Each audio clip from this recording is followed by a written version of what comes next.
Chapter 4. The Legend of Daksha. Om Shri Ganeshaya Namaha.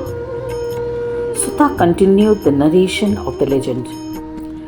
At the enchanting Kailasha peak, Shiva was worried. The goddess had gone uninvited to the enemy's house. Shambhu dreaded the consequences. Shiva was seated under a banyan tree. Nandikesha and others were seated around him. The attendants and yogis were chatting. They were singing many hymns.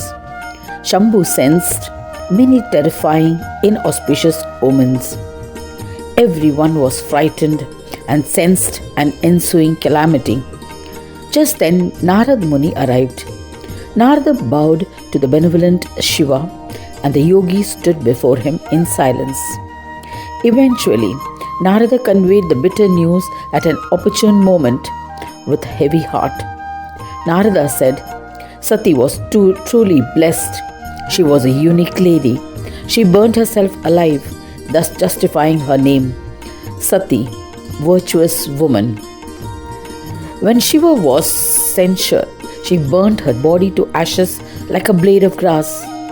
Narada's words hit Shiva like a thunderbolt. He felt as if he had been struck with an iron rod.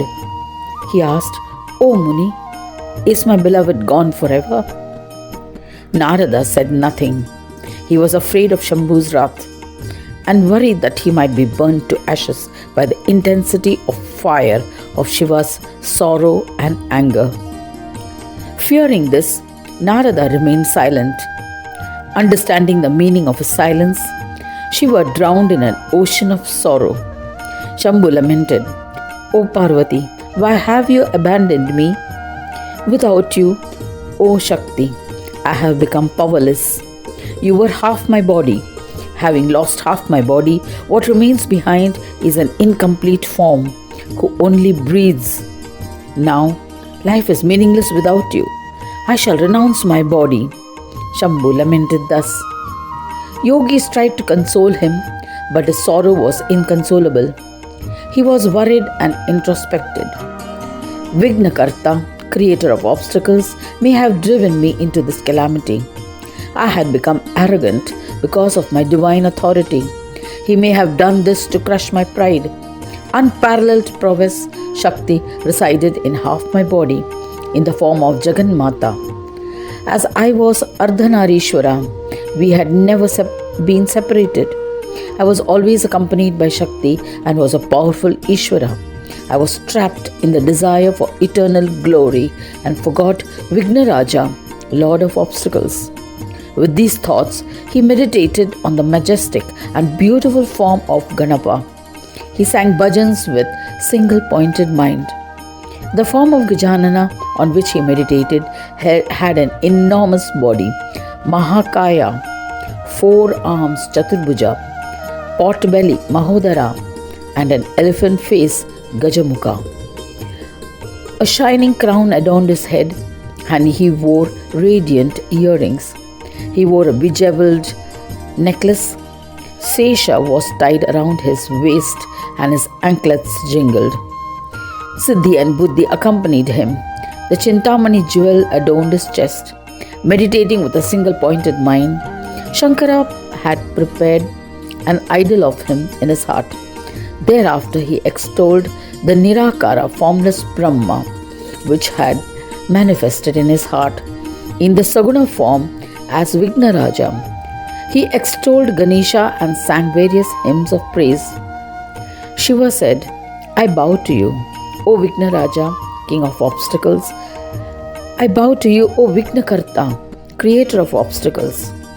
I bow to you, Vignakarta, Ganesha and Vignapati. To Lambodara, the pot-bellied one, to the transcendental Vakratunda form, I bow to you. You assume various forms and differences created by the 3 gunas, Sattva, Rajas and Tamas.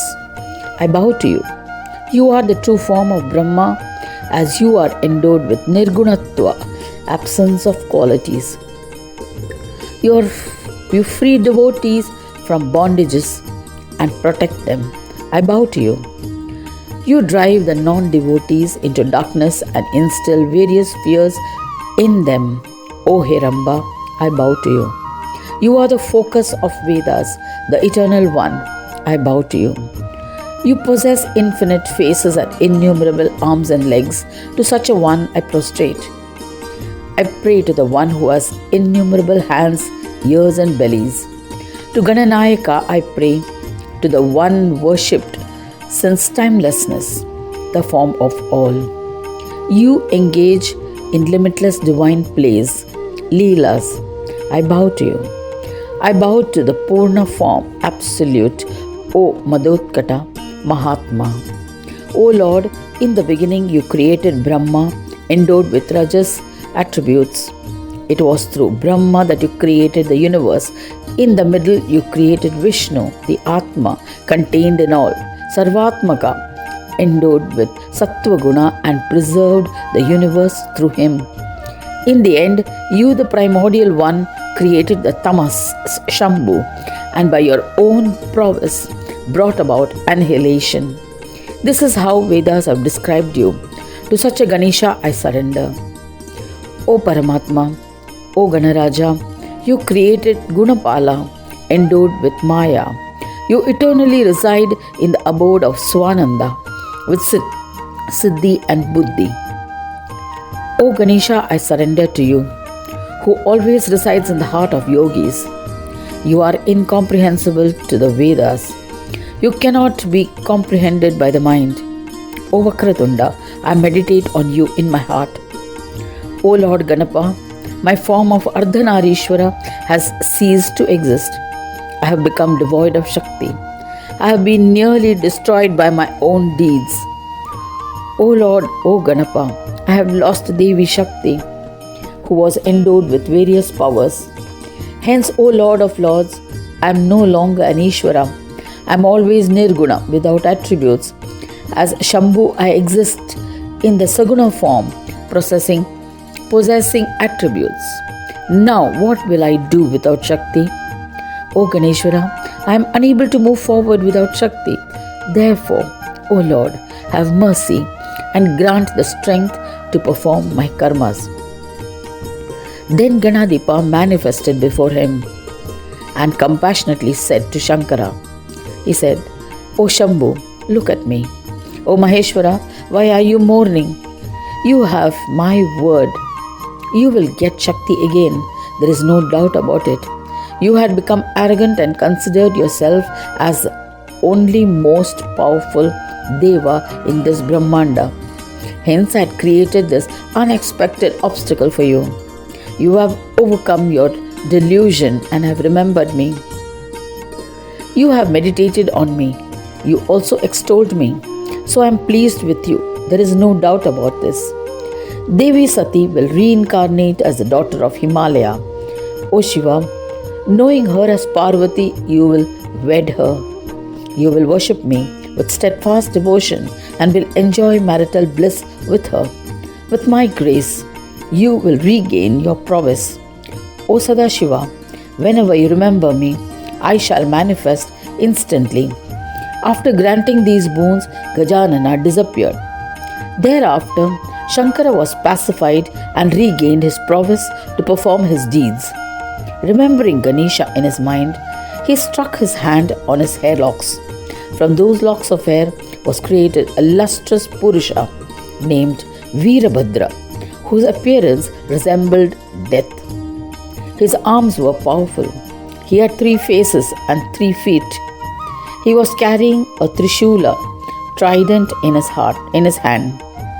Veerabhadra was created.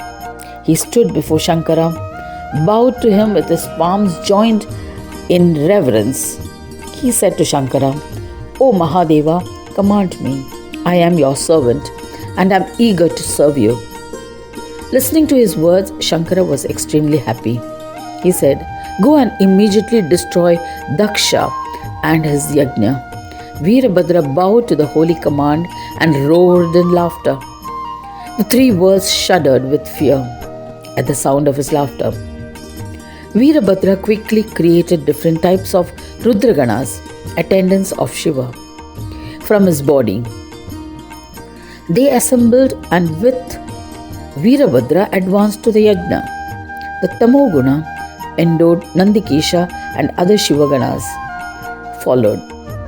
They were filled with wrath, and it appeared as if they would devour the universe in one morsel. At that time, several events occurred in the Daksha household, which were premonitions of bad omens. Devas and Munis were terrified and wondered what disaster would strike. Just then, the formidable and ferocious Veerabhadra and Rudras descended on the yajna. They were followed by Nandi, Bhringi, Riti, Bhringi, Pushpadanta, and other Shivaganas who viciously attacked the assembly. Their faces were red with anger. They seemed ready to swallow everything and appeared like Yama, god of death itself. Suddenly, they initiated a chaotic attack. They started thrashing everyone in all directions. The attendants of Daksha fled helter-skelter. They destroyed the yajna canopy, mandapa, in an instant. Even the gods and munis faced the wrath of Rudras. Thousands of wives of rishis and gods were attending the ceremony. The powerful Ganas did not spare them. They were also thrashed. There was an uproar everywhere. They said, "Why have you chosen such haters of Shiva as your husbands? This is what you have to endure as a result." Then the Ganas hastily devoured the offerings of the yajna. Urinating and defecating at the altar, they defiled the sacred yajna. To add to the woes, a furious Shankara arrived with his bow and arrow. He appeared to be an embodiment of the catastrophic fire, Pralaya Agni. A tumultuous war ensued between the Devas and Rudraganas. Shankara took an active part in the battle and used his deadly weapons and astras, the divine weapons. He shattered the teeth of Pusha using the Naraka Astra. He removed the eyes of Bhagadeva. The valiant Nandikesha grabbed Dharma, Yama, and asked, "O evil one, tell me, can you see any Dharma, religiousness, in a yajna without Shiva?" A fearless Bhringi captured Kashyapa. The mighty Pushpadanta thrashed Varuna. Bhairava thrashed Indra mercilessly till he fell unconscious. Veerabhadra with his prowess knocked Daksha onto the ground.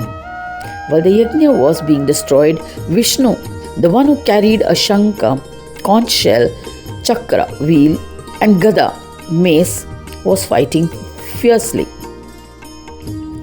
He killed many mighty Rudraganas, Bhutas and Pisachas with his weapons. All of them were terrified. Seeing them, Shankara meditated on Ganadipa and released an arrow. The arrow pierced Vishnu in his heart and fell him down on the ground. When Vishnu regained consciousness, he released the dreadful Narayana Astra, capable of annihilating the world as a last resort. In retaliation, Shankara released his intense Pashupata Astra. A battle ensued in the skies.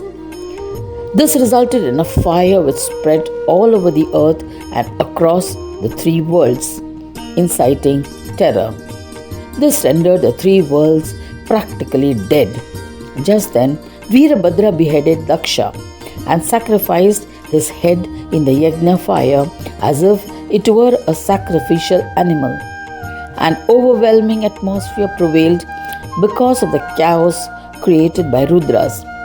The injured and mutilated gods had no savior. The terrified munis ran helter-skelter. Grabbed by the Pisachas, they screamed. Witnessing this, Vishnu hurled his Sudarshana Chakra, which resembled death, towards Shankara. But on nearing Shankara, the Sudarshana Chakra bowed to him and stopped in its path. Shiva was extremely enraged and picked up his trident. Just as he was brandishing the trident towards Vishnu, there was a celestial announcement that commanded Shiva to stop. The voice from the heavens said, O Shambhu, do not kill Hari. Instead, you are supposed to protect him. O Mahadeva, restrain your anger. I bow to the Shiva form within you. Suddenly, self-existent Swayambhu Brahma manifested and stopped Shiva. He said, O Shiva, you are the destroyer. Do not kill Vishnu. I bow to the tranquil Shiva who carries the Shula trident. O Shambhu, I bow to you. My prostrations to the Mahadeva, Rudra Pashupati. O Parameshwara, you are indeed the destroyer. Why are you causing this untimely annihilation? I prostrate to you. Restrain your wrath. When Brahmadeva invoked him, Shiva was pacified. At the same time, obeying Brahmadeva's instructions, Vishnu bowed to Shankara. Vishnu paid obeisance to Shiva. Vishnu was ashamed. Brahma spoke to Shankara in kind words. O Lord, the yajna has concluded. O Rudra, please accept whatever oblations remain as your share. O Shiva, Daksha and others were entrapped by Maya of Ganesha. Do not pay any attention or bear any grudges, as they were deluded. O Shankara Deva, have mercy and be pleased. You are the bestower of happiness to all. Be kind and permit the yajna to commence once again. Revive the Devas, Munis, women and devotees injured by Rudras and restore them as before, O Shankara, O kind-hearted one. Shankara agreed. The sight of Bhagadeva was restored. Pusha was able to eat again. He got his teeth back. He restored Devas, Munis, servants, women and all devotees. They regained their appearance and luster. When their sorrows ended, they all bowed to Shankara. The head of Daksha had been burnt in the fire. Seeing this, Shankara summoned Bringi and said to him, O Bringi, bring me the head of the first being you see. It will become the head of Daksha. Bringi obeyed the orders of Shiva and went in search of a living being. What he saw first in his path was a healthy ram, a he-goat. Bringi decapitated it and carried the head to Shankara. Shankara fixed the ram head on Daksha and revived Daksha. Daksha woke up immediately. Daksha got a face of a ram, he-goat. Heeding to the advice of Brahmadeva, Daksha settled aside his pride, sang the praise of Sarveshwara, Lord of all, Shankara. Daksha invoked Shiva. The universe is sustained by worshipping you. To Shiva Shankara, who has inspired the Lord of Time, Kala, at an appropriate time, I prostrate to you. With the passage of time, the seeds sprout, fruits, flowers and other food grow over time. Rains, floods and drought occur due to time, O Lord. It is due to Kala, Surya and other stars burn brightly. O Lord, it is due to the power of Kala that rains, floods and drought occur. Brahmadeva creates the world again and again. Influenced by Kala, an indestructible Vishnu preserves this earth influenced by Kala. Shambhu also annihilates due to the influence of Kala. All that exists in the universe is dependent on time. There is no doubt about it. Kala is known by names such as Ishvara, Bhagwan and Brahma. The proponents of Vedas have mentioned that Vedas have called him Shiva. O Ocean of Mercy, O Parameshwara, Supreme Ishvara, I bow to you. Due to the influence of your Maya, I had become arrogant. Forgive my offense, I bow to you. The Saguna form with attributes, I prostrate to you again and again, whose true form is Nirguna, without attributes. You are the creator, preserver and annihilator of the world. I bow to the one who assumes such different forms. You are the amassment of innumerable qualities. Gunas, how can I describe these aspects? Brahma and others could not describe you in entirety. Then how can I do so? O absolute form of Shiva, You are Brahma, the most supreme amongst Devas. Your glory has no beginning, middle, or end. I prostrate again and again to the destroyer of the fear of his devotees. Daksha sang verses of praise fervently and brimming with love.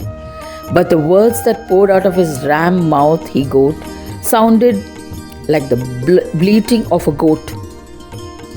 O Munishwaras, Mahadeva's heart melted and he was pleased. Mahadeva replaced his head once again with that of a human being.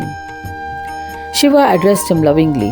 O Daksha, you will regain your position of Prajapati and will be acclaimed by all.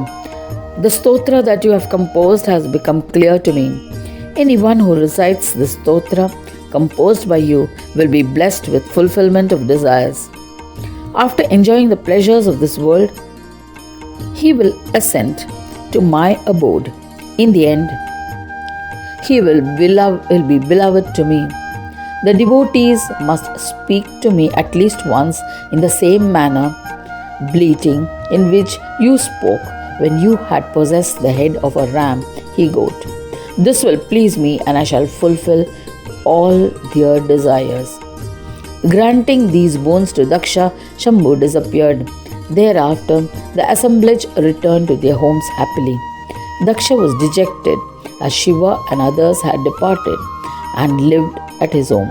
Since then, anyone who is a devotee of Shiva prays at the Shiva temple by bleating like a goat. This pleases Shankara. I have narrated the legend of Daksha from the commencement of the curse, the yajna, and its destruction. What more do you want to listen to? Thus ends the 4th chapter titled The Legend of Daksha in the first khanda of Puranopanishad Srimad Mudgal Puran, describing the legends of Vakratunda. Dedicated to Sri Gajanana. End of chapter 4.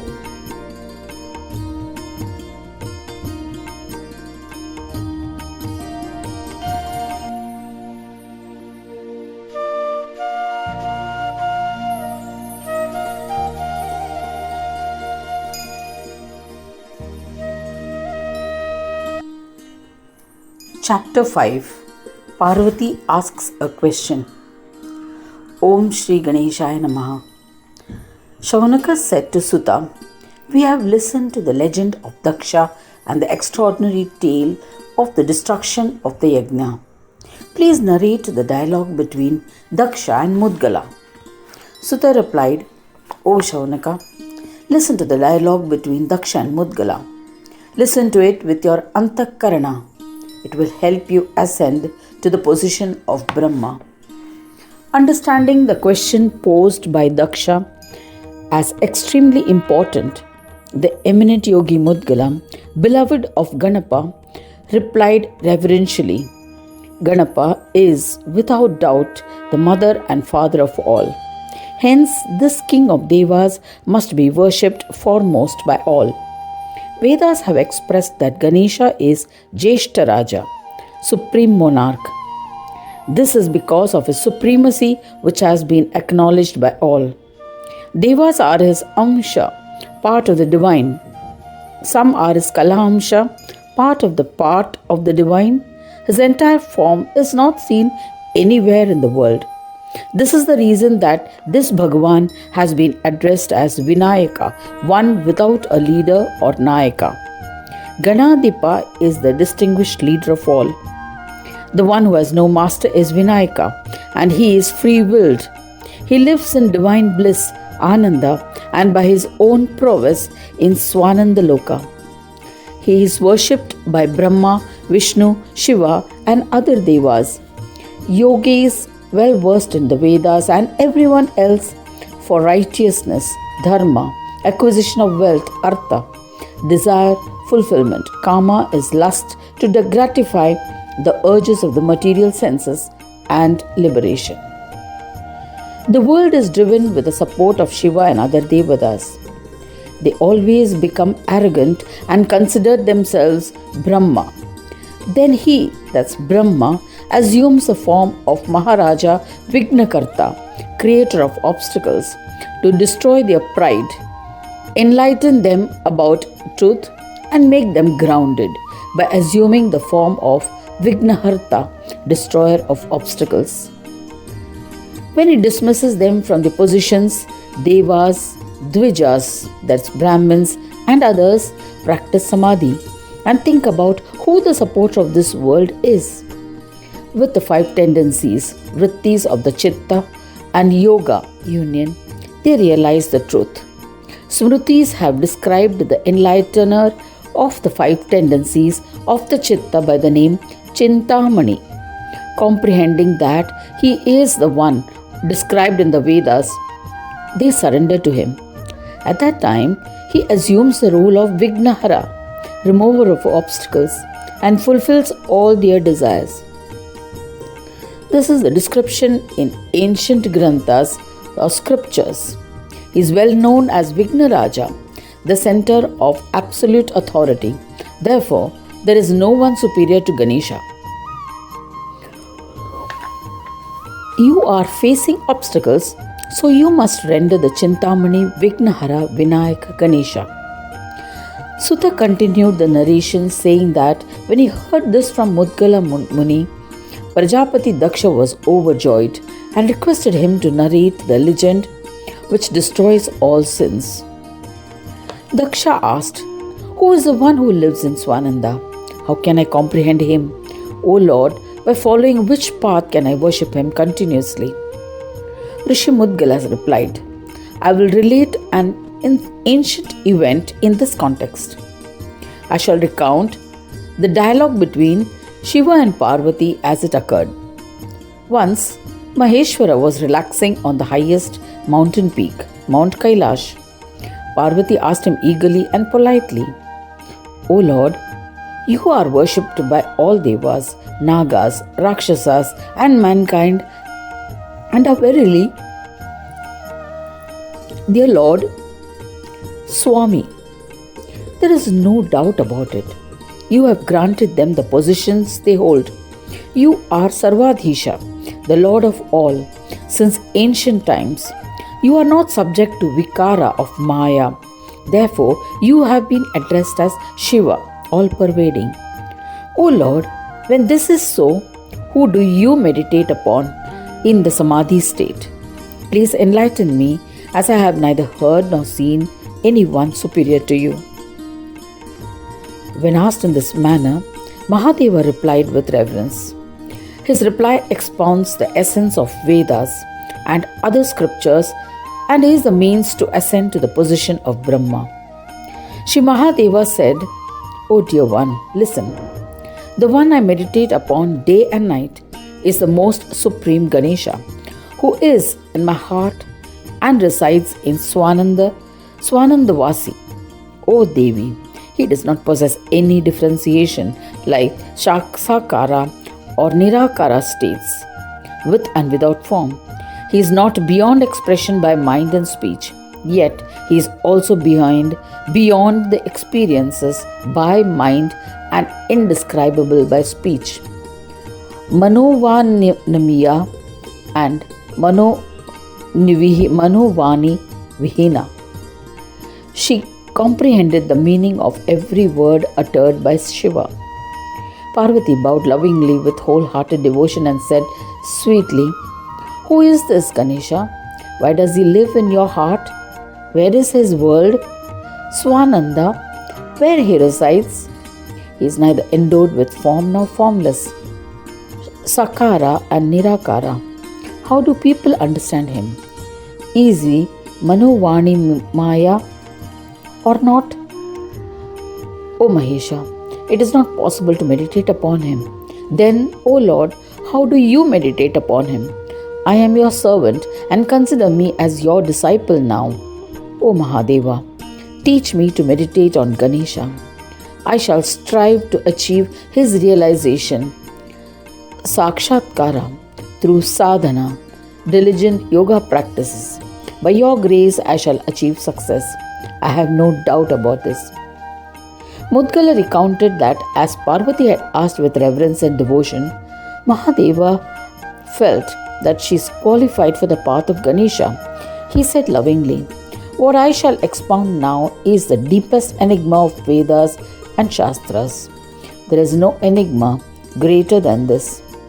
Daksha said to Mudgala, O Mudgalacharya, we are overjoyed with nectar-like words. O Yogendra, please recount the dialogue between Uma and Mahesha. Suta continued the narration, saying that Mudgal Muni was pleased on hearing Daksha's words. Filled with devotion, he commenced the narration.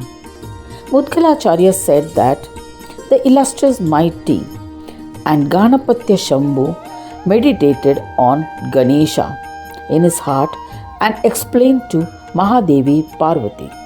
Shiva said, understand that anything experienced by Chitta is filled with Maya, that is illusory. What cannot be comprehended by the Chitta is said to be beyond the influence of Maya. Gananayaka has created this duality. He is Swasamvedya, effulgence. One must especially understand this. This effulgence can be visualized by a yogi, proficient in yoga in his art. Since he is in a state of divine bliss, Ananda of the self, Swa, he is addressed as Swanandavasi. Because he enlightens from Swananda Loka, the 5 modifications of the Chitta, Vrittis or Bhumikas, he is renowned as Chintamani. This Lord resides in hearts. The root word Gana means a collection. Their Lord is Ganeshwara. It is possible to meditate on him by the path of Abheda. Mudgalacharya said that Parvati was perplexed on hearing the sweet words of Shiva. She said humbly, O Bhagavan, you have explained the enigma in words comprehensive only to yogis. I have not understood any of it. So kindly simplify. What does it mean when you say Maya exists within Brahma? Maya or illusory, kindly elucidate how one recognizes him as he is unaffected by Maya, Maya Hina. Mudgalacharya continued the narration, saying that when Shambhu, proficient in yoga, was asked these questions by Shakti, he was overwhelmed and tears of joy filled his eyes. He appreciated Adi Maya, Parvati, the primordial mother, and elucidated the path of yoga. Maheshwara commenced the detailed explanation. Thus ends the 5th chapter titled Parvati Asks a Question in the first Khand of the Purana Upanishad, Srimad Mudgal Mahapuran, narrating the legends of Vakratunda, dedicated to Shri Gajanana. End of chapter 5.